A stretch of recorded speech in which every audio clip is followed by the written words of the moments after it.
Bonsoir à tous et à toutes. Merci de nous rejoindre une fois sur Afro Info D143, lundi 8 décembre 2025. De partout où vous nous suivez, nous vous disons en tout cas bienvenue. Voici encore pour vous informer de ce qui se passe dans l'Est de la République démocratique du Congo, où les combats s'intensifient entre les rebelles du M23 soutenus par les Rwandais et les résistants Wazalendo appuyés par les forces armées de la République démocratique du Congo. Il y a beaucoup de questions qui nous ont été posées. Qu'est-ce qui se passe à Uvira? Qui contrôle Sange? Qui contrôle Luvungi? Toutes ces questions, nous sommes là pour les répondre. Alors, on va prendre d'abord la situation de Kabare dans la partie nord de la ville de Bukavu. Qu'est-ce qui se passe? La situation aussi sécuritaire est restée tendue dans le territoire de Kabare. C'est lundi 8 décembre 2025.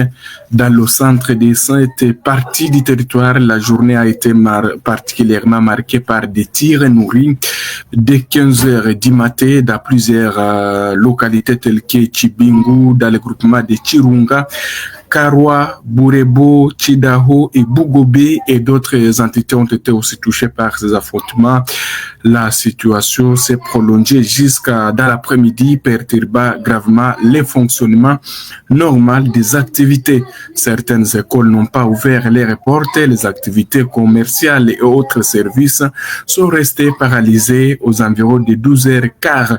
Le village de Kalulu dans l'axe Mwera s'est transformé en champ de bataille entre les patriotes Wazalendo et les rebelles du M23 soutenus par Kigali.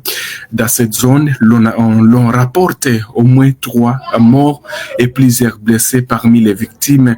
Un homme nommé Masonga, habitant de Kalulu, qui a été touché par 2 balles perdues à son domicile. Alors, on va se rendre du côté de Walungu, Katogota, également Uvira, également Sange pour voir, parce qu'il y a beaucoup de gens qui sont en train de nous poser ces questions. Mais qu'est-ce qui se passe dans les sites Kivu? C'est ça la question. Il y a quelqu'un qui dit Bongoyako. Alors, si il y a une vérité, à part que celle que je suis en train de vous informer, je ne vois pas l'importance même de dire Bongoyako. Ah, si vous avez une vérité de ce que je suis en train de vous informer, inutile de nous suivre. Alors, la vérité est que les combats aussi s'intensifient dans les territoires de Walungu, également sur l'axe Luvungi, voilà, vers Sange. Mais ce soir, les forces armées, les Wazalendo, sont toujours présents à Sange, contrairement aux rumeurs qui circulent sur les réseaux sociaux. Sange n'a pas tombé entre les mains des rebelles du M23. Alors que ce soir, il y a le gouverneur du Sud Kivu, Jean-Jacques Pouroussi, qui venait à peine de réagir par rapport à toutes ces rumeurs qui circulent sur les réseaux sociaux. Qu'est-ce que Jean-Jacques Pouroussi, gouverneur du Sud Kivu, vient de dire? Il vient de dire ceci: la ville d'Uvira n'est pas encerclée par la coalition RDF M23. C'est le gouverneur du Sud Kivu, Jean-Jacques Pouroussi, qui l'annonce ce soir. Il indique que les affrontements se déroulent à Luvungi.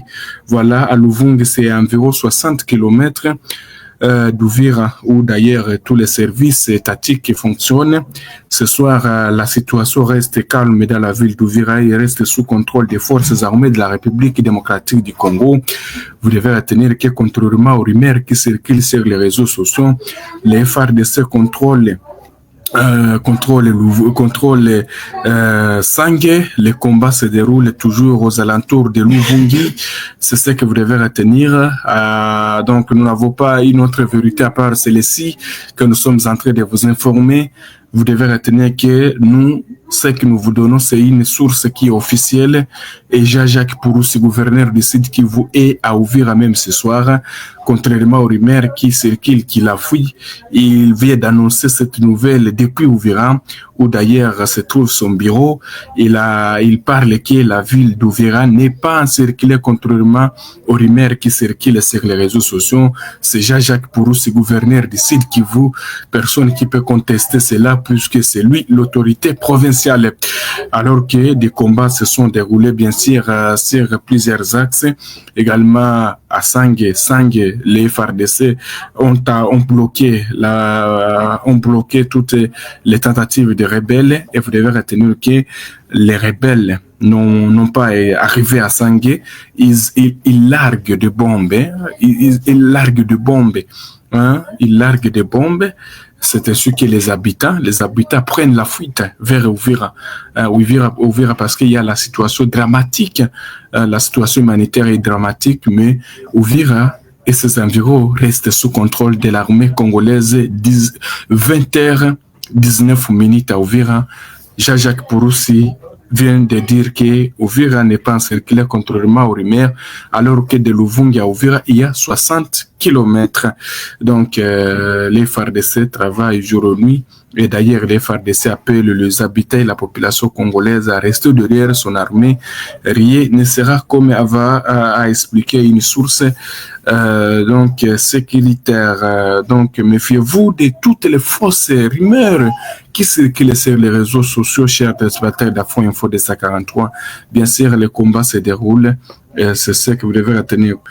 Vous devez retenir, chers téléspectateurs d'Afro Info de 143, que des combats se poursuivent dans les territoires de Massissi, comme dans les territoires des Kabaré, également dans les territoires de Walungu. On va voir cette situation dans cette édition. Qu'est-ce qui se passe dans les Massissi?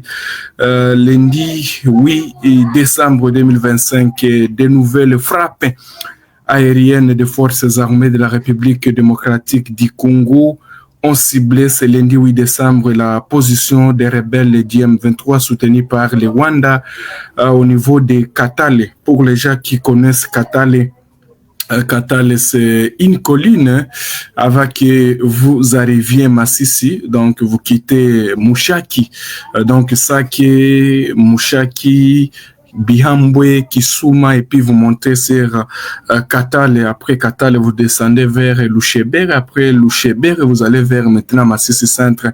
Alors, comme on peut voir dans cette vidéo qui a été prise par les habitants de la place, bien sûr, on peut voir une position des rebelles être détruite par l'aviation des forces armées de la République démocratique du Congo. C'est ce que vous devez retenir, chers téléspectateurs d'Afro Info de 143. Là, nous sommes à Katale. Alors, vous devez retenir que plusieurs sources à Massissi confirment que les drones des FARDC qui a survolé l'espace aérien au niveau de Katale, à plus de 15 km à l'est de Massissi Centre, a lâché des bombes sur les positions de cette coalition RDF M23, toujours au niveau de Katale. Le bilan de ces nouveaux bombardements qui vient s'ajouter à ceux du week-end dernier à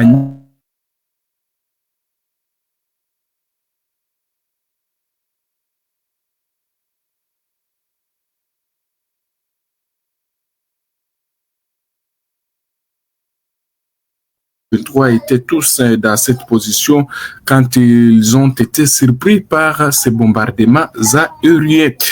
Ces bombardements perturbaient le trafic entre Massissi Centre et Bihambwe tout l'avant-midi de ce lundi. D'après nos sources locales, ce trafic a repris timidement en début d'après-midi. Moi, j'enlève mon cœur, les dirigeants. Voilà, moi, je ne pense pas, mon cher. Il faut avoir toujours confiance. Nous avons une armée, c'est les FARDC. Aucune autre armée que la RDC a par les FARDC. Nous sommes arrivés à la fin de cette édition. Merci à vous de nous avoir suivis jusqu'ici. Si vous avez apprécié ces contenus, n'oubliez pas de vous abonner à notre chaîne, d'activer la cloche de notification pour ne rien manquer de nos prochaines vidéos. Likez et partagez cette vidéo. On se retrouve très prochainement. À bientôt.